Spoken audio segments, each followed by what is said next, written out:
My dear students, welcome to classes with Poonam. आज हम class 11th की सप्लीमेंट्री इंग्लिश बुक स्नैपशॉट का first chapter करने वाले हैं। The name of this chapter is the summer of the beautiful white horse, written by William Saroyan. इस चैप्टर की जो है समरी की वीडियो मैं पहले ही ऑलरेडी अपने चैनल पर अपलोड कर चुकी हूँ, आप उसको जो है देख सकते हैं।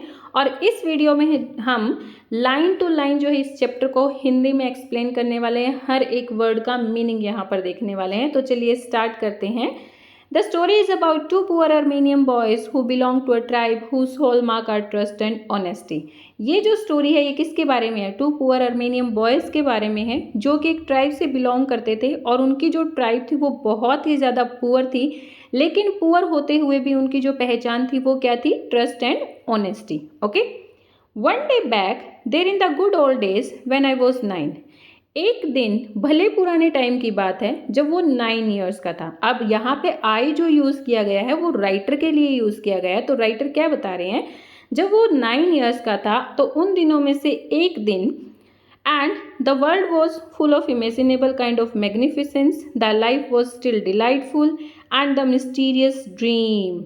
जब जो है पूरा वर्ल्ड कल्पनाशील था, क्योंकि देखिए बचपन में हर कोई जो है इमेजिनेशन में ही जीता है, हर कोई कल्पनाएं करता रहता है और हमें क्या लगता है ये जो हमारी फैंसी इमेजिनेशंस होती हैं वो बिल्कुल सच होती हैं। बचपन में यही लगता है। ओके, जैसे जैसे हम ग्रो होते हैं तो हमें पता है, हमें इस संसार की सच्चाइयों का पता चलता है। तो राइटर क्या कह रहा है, जब वो 9 ईयर्स का था पूरा का पूरा वर्ल्ड उसके लिए क्या था? एक इमेजिनेशन था और लाइफ बहुत ही ज़्यादा डिलाइटफुल डिलाइट का मीनिंग होता है हैप्पी, और लाइफ बहुत ज़्यादा खुश थी और मिस्टीरियस ड्रीम से, रहस्यमयी सपनों से भरी हुई थी। तो उन्हीं दिनों में से एक दिन उसका cousin Mourad, who was considered crazy by everybody who know him except me, मेरा कज़न मुराद जिसको कि हर कोई क्रेजी कहता था, मतलब हर कोई जो है मुराद को क्या कहता था? पागल कहता था, संकी कहता था, except the writer. Okay, came to my house at 4 in the morning and woke me up tapping on the window of my room। वो जो है एक दिन मेरे घर पर आया, सुबह के 4 बजे मेरे घर पर आया और उसने जो है मेरी विंडो पे टैप किया और मुझे जगाया। अरम, he said, उसने क्या कहा कि अरम, I jumped out of the bed and looked out of the window। मैं जो है बेड से एकदम से कूदा और मैंने जो है विंडो के बाहर देखा। जम्प्ड आउट का मीनिंग क्या होता है? ये एक फ्रेजल वर्ब है बेटा। ओके, और इसका मीनिंग होता है to move suddenly from a place, किसी प्लेस से एकदम से उठ जाना, मूव करना। I couldn't believe what I saw, जो मैंने देखा मैं उस पर यकीन नहीं कर सका। उसने ऐसा क्या देखा? It wasn't morning yet but it was summer and with daybreak not many minutes around the corner of the world, it was light enough for me to know I was not dreaming. हालांकि सुबह नहीं हुई थी लेकिन फिर भी ये summer का मौसम था और डे ब्रेक होने ही वाला था। कुछ ही टाइम पे जो है कहीं ना कहीं वर्ल्ड के किसी कोने में जो है सनराइज होने ही वाला था। सुबह के 4 बजे, तो देखो गर्मियों के सीज़न में सुबह के 4 बजे थोड़ा थोड़ा सा लाइट हो ही जाती है। तो इतनी लाइट इनफ थी ये जानने के लिए कि भाई वो सपना नहीं देख रहा था। जो भी उसने देखा वो कहता है कि ये सपना तो नहीं था, मैं जगा हुआ था, इतनी लाइट तो थी कि मुझे दिख रहा था। Okay, my cousin Mourad was sitting on a beautiful white horse. उसने क्या देखा विंडो के बाहर कि उसका जो कज़न मुराद है वो एक बहुत ही ब्यूटीफुल वाइट हॉर्स के ऊपर बैठा हुआ है। I stuck my head out of the window and rubbed my eyes. मैंने विंडो से बाहर अपना सिर निकाला और अपनी आंखों को क्या किया? रब किया। Yes, he said in Armenian, it is a horse. Yes, उसने जो है अर्मेनियन, उनकी जो लैंग्वेज थी अर्मेनियन लैंग्वेज, उसमें क्या कहा कि हाँ ये घोड़ा ही है। You are not dreaming, make it quick if you want to ride. हाँ ये घोड़ा ही है, तुम सपना नहीं देख रहे हो और अगर तुम इसकी सवारी करना चाहते हो तो जल्दी करो। Okay, I knew my cousin Murad enjoyed being alive more than anybody else who had ever fallen in the world by mistake.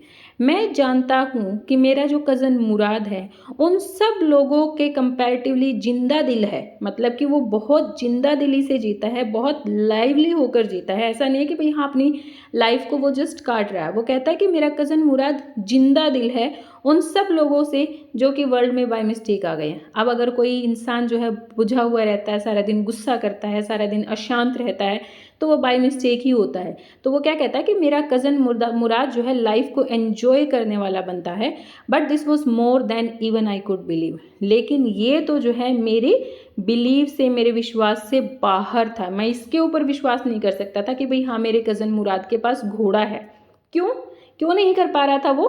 In the first place my earliest memories had been memories of horses and my first longings had been longings of ride. पहली बात तो ये, अब writer क्या कहता है, पहली बात तो ये कि मेरी जो पहली मेमोरीज हैं वो किसके बारे में है? घोड़ों के बारे में है। यानी कि वो लोग घोड़ों के बारे में बहुत बातें करते थे और घोड़ों के बारे में उसकी मेमोरीज बहुत ज़्यादा हैं। वो हमेशा यूँ सोचते थे कि वो उनके पास बहुत अच्छा घोड़ा हो, वो घुड़सवारी करे, ये वो घोड़ों के बारे में बहुत बातें करते थे। और माई फर्स्ट लॉन्गिंग्स का मीनिंग क्या होता है? विश, इच्छा। और उसकी जो फर्स्ट विश थी वो क्या थी? घुड़सवारी करना। पहली बात तो उसने बताई, this was the wonderful part, और ये एक वंडरफुल पार्ट था। In the second place we were poor. लेकिन दूसरी बात क्या है कि हम गरीब थे, बहुत ज़्यादा गरीब थे। इतने गरीब थे कि भाई हमारे पास खाना कहाँ से आ जाता था हमें नहीं पता, तो घोड़ा खरीदने की तो बात दूर।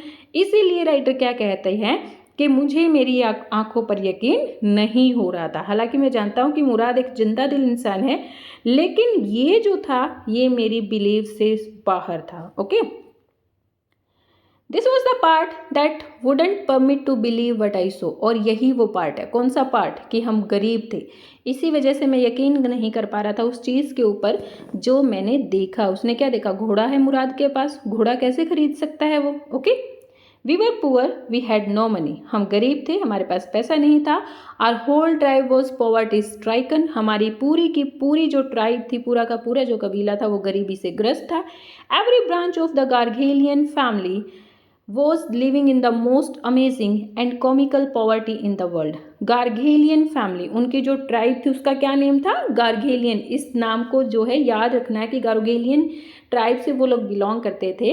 वो क्या कहता है कि गार्गेलियन ट्राइब की हर एक ब्रांच का हर एक बंदा जो है बहुत ही मोस्ट अमेजिंग और कॉमिकल, यानी कि हंसने वाली और अमेजिंग पॉवर्टी में वो लोग जी रहे थे। उसने ऐसा क्यों कहा अपनी पॉवर्टी के लिए?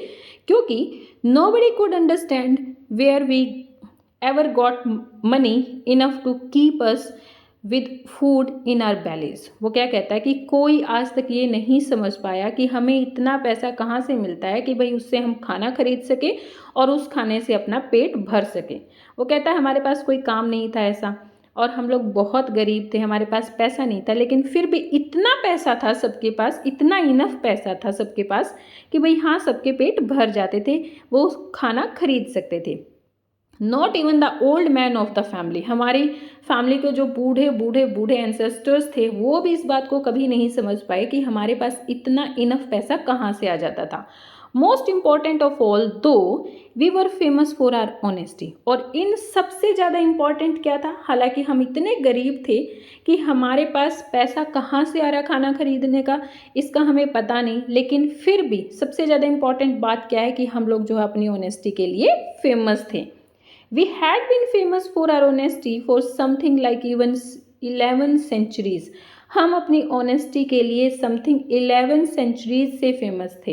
यानी कि पिछले 110 सालों से गार्गेलियन फैमिली किसके लिए फेमस थी? ट्रस्ट और ऑनेस्टी के लिए फेमस थी।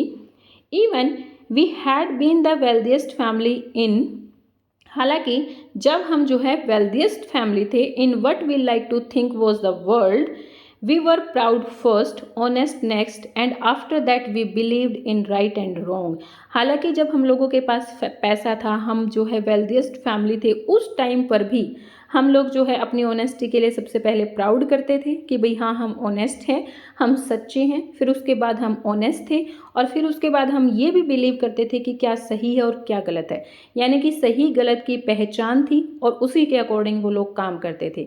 उन्हें पता था कि झूठ बोलना गलत है तो वो झूठ नहीं बोलते थे, चोरी करना गलत है तो वो चोरी नहीं करते थे। ओके, उन्हें पता था कि भाई हाँ सच्चाई अच्छी है तो वो सच ही बोलते थे, हमेशा ऑनेस्ट ही रहते थे। मतलब कि वो गरीब थे लेकिन फिर भी उन्हें इस बात पर प्राउड था कि भाई वो ऑनेस्ट है और उन्हें जो है गलत और सही की पहचान है और वो उसके अकॉर्डिंग ही काम करते हैं। None of us would take advantage of anybody in the world, let alone steal. हमारे फैमिली में से कभी किसी ने जो है किसी का फ़ायदा नहीं उठाया, मतलब कि उन्हें पता था कि क्या सही है क्या गलत है। उन्हें पता था कि अगर हम किसी का फ़ायदा उठाते हैं यानी कि किसी को बहका कर उससे अपना काम करवा लेते हैं तो वो गलत है। हमें इतना तक पता था कि हम अपने काम भी किसी को झूठ बोलकर नहीं करवाते थे, फिर चोरी करना तो बहुत दूर की बात है। Okay, consequently even though I could see the horse so magnificent, और इसके साथ साथ हालांकि मैं जो है घोड़े को देख सकता था वो बहुत ही ज़्यादा ब्यूटीफुल था। Even though I could smell it so lovely, मैं उसको जो है स्मेल कर सकता था, बहुत लवली थी।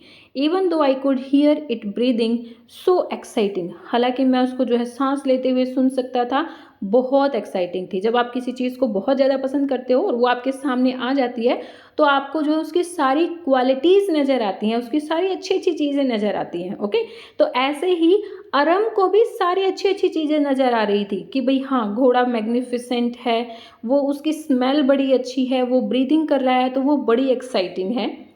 ये सारी चीज़ें होते हुए भी I couldn't believe the horse had anything to do with my cousin Mourad और विद मी और with any of the other members of our family.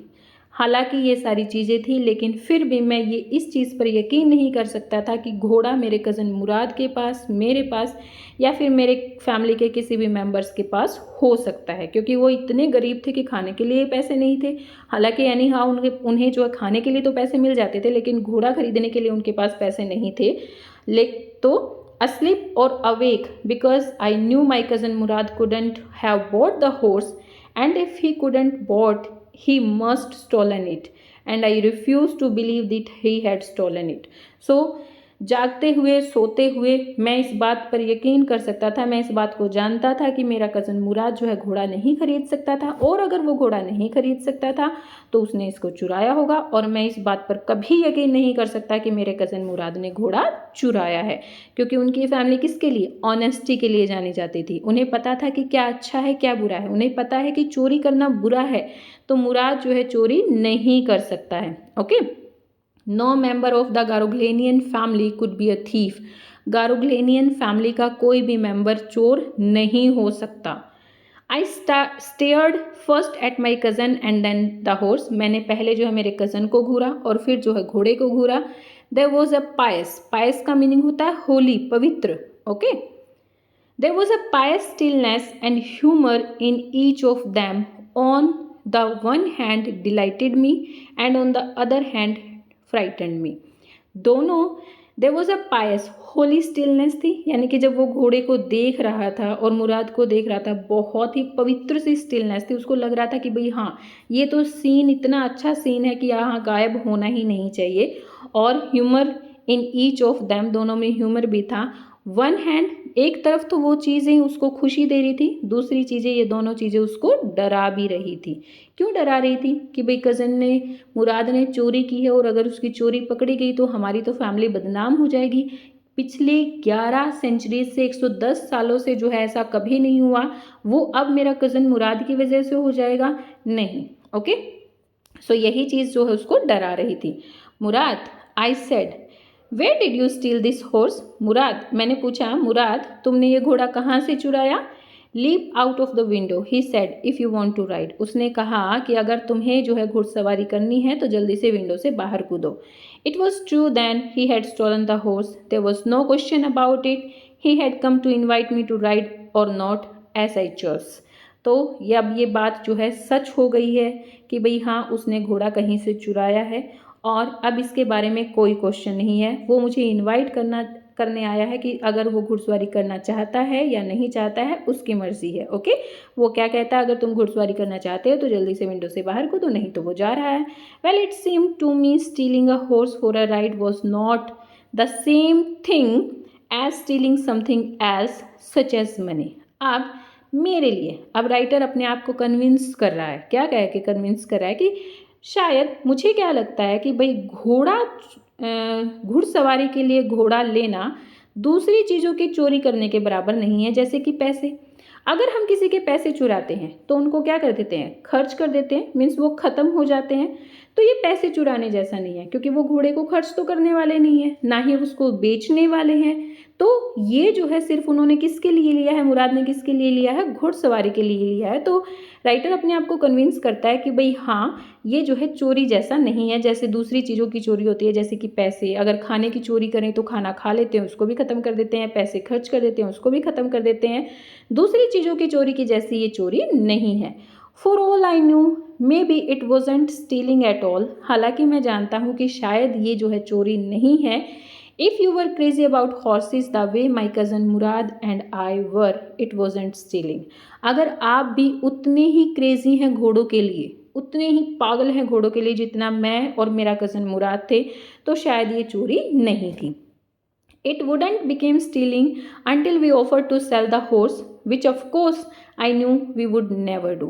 ये तब तक चोरी नहीं कही जाएगी जब तक कि हम घोड़े को बेच नहीं देते, और ऑफ कोर्स मैं जानता हूँ कि हम लोग ऐसा कभी नहीं करने वाले हैं, हम घोड़े को बेचने वाले नहीं हैं।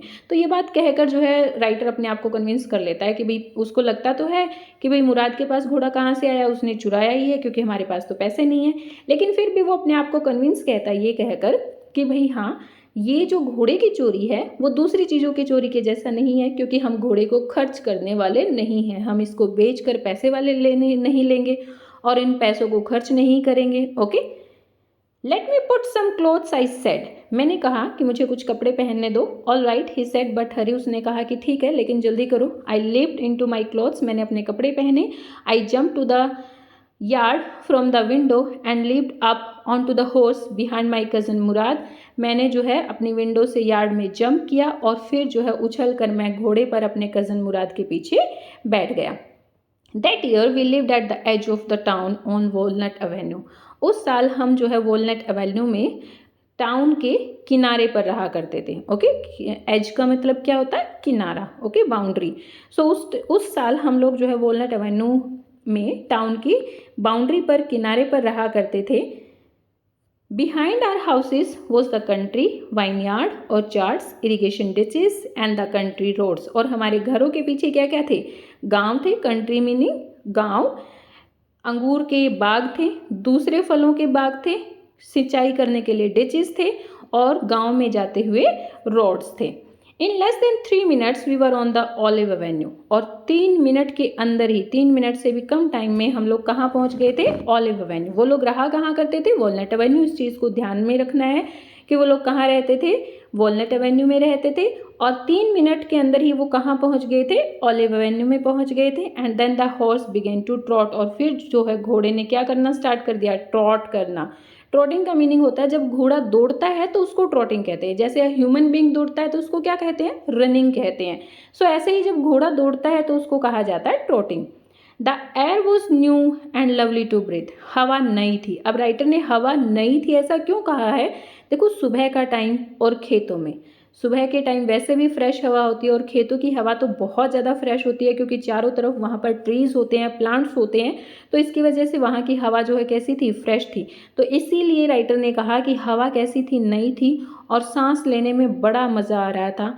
The feel of the horse running was wonderful, और जब इस नई हवा में घोड़ा दौड़ता हुआ जा रहा था तो घोड़े का दौड़ना बहुत वंडरफुल लग रहा था। My cousin Mourad, who was consider one of the craziest members of our family, began to sing, I mean he began to roar.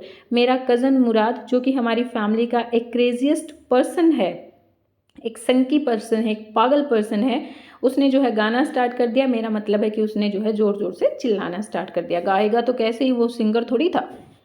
Every family has a crazy streak in it somewhere, हर एक फैमिली में जो है ये crazy streak, streak का meaning होता है धारा, यानी कि लगातार।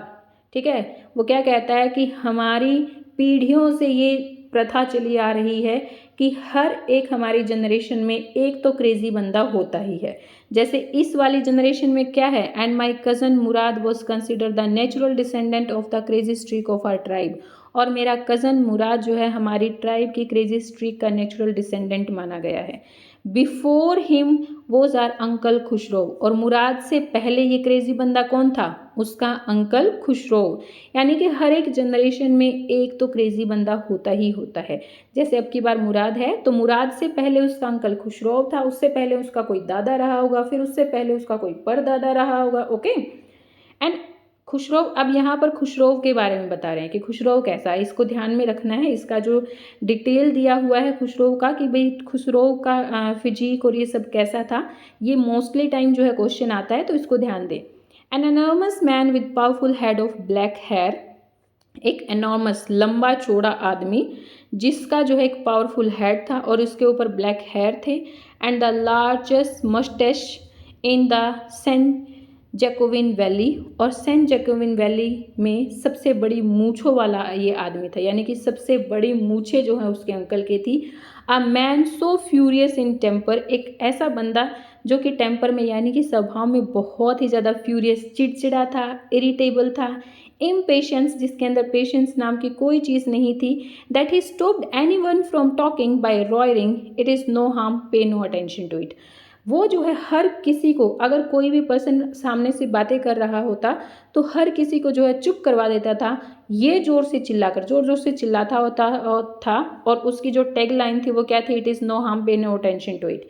इससे कोई फ़र्क नहीं पड़ता, इसकी तरफ ध्यान मत दो। सपोज़ अगर आप कोई इमोशनल बात कर रहे हैं, आप कोई जो है कुछ आपका डैमेज हो गया उसकी बात कर रहे हैं, कोई आपको जो है फ़ायदा हो गया उसकी बात कर रहे हैं, आपके पैसे गुम हो गए, आपको पैसे ज़्यादा मिले हैं, हर एक चीज़ के लिए उसको इस चीज़ से कोई फ़र्क नहीं पड़ता था। वो क्या कहता था? अरे इस चीज़ से कोई फ़र्क नहीं पड़ता, इसकी तरफ ध्यान मत दो। सपोज़ मैंने कहा कि मेरी उंगली कट गई है, तो वो क्या कहता है? फिर क्या होता है उंगली कटने से? इसकी तरफ ध्यान मत दो, उंगली कटने से कुछ फ़र्क नहीं पड़ता, बाकी उंगलियां तो है ना तुम्हारे हाथ में।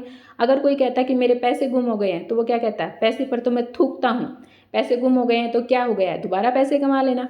मतलब कि उसको जो है किसी भी इमोशन से कोई फ़र्क नहीं पड़ता था, हर किसी को जो है वो ये कहकर चुप करवा देता था कि भाई हाँ, इस चीज़ से कोई फ़र्क नहीं पड़ता, इसकी तरफ ध्यान मत दो। That was all, no matter what anybody happen to be talking about. इस बात से कोई फ़र्क नहीं पड़ता था कि कोई भी किस बारे में बात कर रहा है। अभी मैंने आपको एग्जांपल्स दिए भी, इस चीज़ से उसे कोई फ़र्क नहीं पड़ता था, बस वो तो हर किसी को यही कहता था, इस चीज़ से कोई फ़र्क नहीं पड़ता, इसकी तरफ ध्यान मत दो। Once it was his own son Arak running 8 blocks to the barber shop where his father was having his mustache trimming to tell him their house was on fire. एक बार उसका खुद का बेटा अरक 8 ब्लॉक्स दौड़ते हुए उस बार्बर की shop पे गया जहाँ पर उसका फादर जो है अपनी मूछों को ट्रिम करवा रहा था, और उसने वहाँ जाकर बताया कि उनका घर जो है जल रहा था। This man Khosrove sat up in the chair and roared, it is no pay no attention to it. वो मैन खुशरोव चेयर पर बैठ गया और उसने जोर से चिल्लाकर कहा, फिर क्या हो गया, इससे कोई फ़र्क नहीं पड़ता, इसकी तरफ ध्यान मत दो। अब देखो कितनी बड़ी बात है कि उनका घर जल रहा है, तो वो क्या कहता है? इस चीज़ से कोई फ़र्क नहीं पड़ता, इसकी तरफ ध्यान मत दो, घर जल रहा है तो जलने दो। The barber sad but the boy says your house is on fire. हालांकि बार्बर ने ही कहा कि बच्चा कह रहा है कि भाई तुम्हारा घर जल रहा है। So Khosrove roared, enough, it is no harm I say. Khosrove ने जोर से चिल्लाकर कहा, अरे कोई बात नहीं, मैंने कहा ना, इस बात से कोई फ़र्क नहीं पड़ता, इसकी तरफ ध्यान मत दो। सो खुसरौ ऐसा था। My cousin Mourad was considered the natural descendants of this man, और मेरा कज़न मुराद जो है इस मैन का यानी कि खुसरौ का नेचुरल उत्तराधिकारी माना जाता था। ऑल्दो मुराद्स फादर वॉज जोराब, हालांकि मुराद के फादर कौन थे? जोराब थे। ये ध्यान रखना है कि मुराद के फादर का क्या नेम था? Zorab. Who was practical and nothing else, जो कि प्रैक्टिकल थे, यानी कि हमेशा प्रैक्टिकल बातें करते रहते थे बस, और कुछ नहीं। That's how it was in are tribe, और हमारी ट्राइब में यही होता था। सपोज अगर कोई फादर अच्छी बिहेव का है तो उसका बेटा उसके ऑपोजिट हो सकता था, यानी कि एक ना एक क्रेजी तो पर्सन होता ही होता था। A man could be the father of his son's flesh, but that did not mean that he was also the father of his spirit.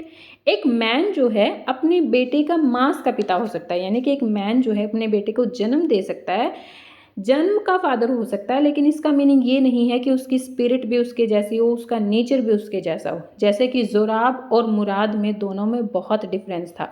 ज़ुराब एक तरफ पूरी तरह प्रैक्टिकल था और मुराद जो है जिंदा दिल रहने वाला लड़का था, मतलब कि हर एक चीज़ को एंजॉय करता था। Okay, the distribution of the various kinds of spirit of our tribe had been from beginning capricious and vagrant. और इसी तरीके से हमारी जो है ट्राइब में डिस्ट्रीब्यूशन होता रहता था कि यहाँ पर जो है लोग मनमौजी और आवारा हुआ करते थे, मतलब कि जिसका जैसा मन करता था वो वैसा ही काम करता था, किसी के ऊपर किसी तरह की कोई रिस्ट्रिक्शंस नहीं थी, बस वो ऑनेस्ट और ट्रस्टी होने चाहिए, कि यानी कि मतलब वो ईमानदार और सच्चे होने चाहिए। इसके अलावा कोई भी कैसे भी किसी तरीके से काम कर सकता था। We rode and my cousin Mourad sang. हम जो है घोड़े को दौड़ाते रहे और मेरे कज़न मुराद ने गाना गाया। For all anybody knew we were still in the old country where. हर कोई जानता था कि हम अभी भी कहाँ पर रह रहे हैं, पुराने गांव में ही रह रहे हैं। कहाँ पर रह रहे हैं? पुराने गांव में। और कहाँ पर? वॉलनट एवेन्यूज़ में, पुराने गांव में ही रह रहे थे। At least according to the some of our neighbours we belonged. और हमारे कुछ नेबर्स के अकॉर्डिंग हम उसी प्लेस से बिलोंग करते थे। Okay, we let the horse run as long as it felt running. हमने जो है घोड़े को तब तक तोड़ने दिया जब तक कि उसका मन किया दौड़ने का, यानी कि जब तक वो थक नहीं गया तब तक घोड़ा दौड़ता रहा। At last my cousin Mourad said get down, I want to ride alone. At last मेरे कज़न मुराद ने क्या कहा? नीचे उतरो, मैं जो है अकेले घोड़सवारी करना चाहता हूँ। Will you let me ride alone, I ask. मैंने पूछा कि क्या तुम मुझे भी अकेले घोड़सवारी करने दोगे? That's up to the horse, my cousin said get down. फिर मेरे कज़न ने क्या कहा? ये घोड़े के ऊपर है, अभी नीचे उतरो। कि भाई अगर तुम घोड़ा चला सकते हो या घोड़ा तुम्हें अपने ऊपर बैठने देगा या नहीं देगा तो ये तो घोड़े की मर्जी है, मैं इसमें क्या कह सकता हूँ। The horse will let me ride, I said. फिर मैंने क्या कहा कि भाई हाँ, घोड़ा मुझे दौड़ने देगा, घुड़सवारी करने देगा। जैसे वो तुम्हें सवारी करने दे रहा है वो मुझे भी ऐसे ही अपनी राइड करने देगा। We shall see, he said, don't forget that I have a way with the horse. उसने कहा कि हम देखते हैं, ये बात तो बाद में देखेंगे कि भाई हाँ घोड़ा तुम्हें सवारी करने देगा या नहीं देगा, लेकिन इस बात को मत भूलो कि मुझे घोड़ों की अच्छी समझ है, मैं घोड़ों को जानता हूँ, मैं अच्छे से समझ सकता हूँ उन्हें। Well I said any way you have with the horse, I have also. Then writer ने क्या कहा कि अगर तुम्हें घोड़ों की अच्छी समझ है और अगर तुम्हारे अंदर ये क्वालिटी है तो मेरे अंदर भी ये क्वालिटी है, मैं भी घोड़ों को बहुत अच्छे से समझ सकता हूँ। For the sake of your safety he said let us hope so gate down. फिर उसने क्या कहा कि भाई हाँ यही अच्छा है तुम्हारी सेफ्टी में, कि भाई तुम्हें घोड़ों की अच्छी समझ हो। क्योंकि अगर जिसको घोड़ों की अच्छी समझ नहीं है और वो घोड़े के ऊपर बैठ जाता है तो घोड़ा जो अपनी मर्जी से दौड़ता है, उसको घुड़सवारी या फिर उसको घोड़े को कंट्रोल करना नहीं आता है और घोड़ा उसको नीचे गिरा देता है। तो इसीलिए मुराद क्या कहता है कि हाँ तुम्हारी सेफ्टी भी इसी में है, हाँ, और हम इसी चीज़ की होप कर रहे हैं, अभी तो तुम क्या करो, नीचे उतरो। All right I said but remember you have got to let me try to ride alone. मैंने कहा कि ठीक है, लेकिन याद रखना कि तुम्हें मुझे जो है अकेले घुड़सवारी करने देनी होगी। I got down and my cousin Murad kicked his heels into the horse and shouted वज़ीर रन। मैं नीचे उतर गया और मेरे कज़न मुराद ने जो है अपनी हील को यानी कि अपनी एड़ी को घोड़े के ऊपर मारा और ज़ोर से चिल्लाया कि वज़ीर चलो दौड़ो भागो। The horse stood on his hind legs. Hind का मीनिंग क्या होता है? बैक, पीछे वाली। घोड़ा जो है अपनी पीछे वाली टांगों पर खड़ा हो गया, जैसे कि हम इस फोटो में देख भी सकते हैं। ये देखिए घोड़ा जो अपने पीछे वाले पैरों पर खड़ा हुआ है। ओके, तो घोड़ा अपने पीछे के पैरों पर खड़ा हो गया और जोर से, स्नॉटेड का मीनिंग होता है हिनहिनाना, घोड़ा जो आवाज़ निकालता है, और हिनहिनाया एंड बर्स्ट इनटू अ फरी of speed that was the loveliest thing I had ever seen. और फिर जो अपनी तेज़ स्पीड में, यानी कि जितनी स्पीड से वो भाग सकता था उतनी तेज़ स्पीड में वो भागा, और ये सबसे प्यारी चीज़ थी अभी तक की जो मैंने देखी। माई cousin Murad raised the horse across the field of dry grass to an irrigation ditch, crossed the ditch on the horse and 5 minutes later returned dripping wet। मेरा कज़न मुराद जो है घोड़े के ऊपर, घोड़े को लेकर ड्राई ग्रास के जो खेत थे उनके बीच से वो दौड़ता गया। फिर जो है वो इरिगेशन डिच तक पहुँचे और उसने जो है घोड़े के ऊपर बैठे बैठे ही डिच यानी कि उन खड्डों को पार भी किया और 5 मिनट बाद जो है वो वापस आए पूरे के पूरे भीगे हुए थे, क्योंकि वो कहाँ पर सिंचाई के लिए जो गड्ढे बनाए गए थे उन गड्ढों के अंदर से भी गए थे। तो 5 मिनट बाद वो वापस आए और पूरे के पूरे कैसे थे, गीले थे। The sun was coming up, अब जो है सनराइज होना स्टार्ट हो गया था। Now it's my turn to ride, I said, मैंने कहा कि अब मेरी बारी है। My cousin Mourad got off the horse ride, he said, मेरा कज़न मुराद जो है घोड़े से नीचे उतर गया और उसने कहा कि चलो ठीक है, करो घुड़सवारी। I leaped to the back of the horse and for a moment knew the most awful fear imaginable. मैं जो है उछल कर घोड़े की बैक पर बैठ गया और ये जो मोमेंट था, ये जो क्षण था, ये मेरे लिए जो है सबसे डरावना, ऑफुल का मीनिंग क्या होता है, डरावना, भयानक क्षण था, क्योंकि अकेले घोड़े पर बैठना उसको क्या कर रहा था, डरा रहा था। The horse did not move, जब वो घोड़े के ऊपर बैठा तो घोड़ा जो है वहाँ से हिला ही नहीं। ओके, सो आज इस पार्ट में हम यहीं तक करने वाले हैं। आई होप जो है आपको ऊपर वाला सारा पार्ट जो है समझ में आ गया होगा। Please let me know in the comment section. और नेक्स्ट वीडियो में हम जो है इस चैप्टर का आगे वाला पार्ट करेंगे। तब तक के लिए stay tune, like my videos, subscribe my channel. Thank you.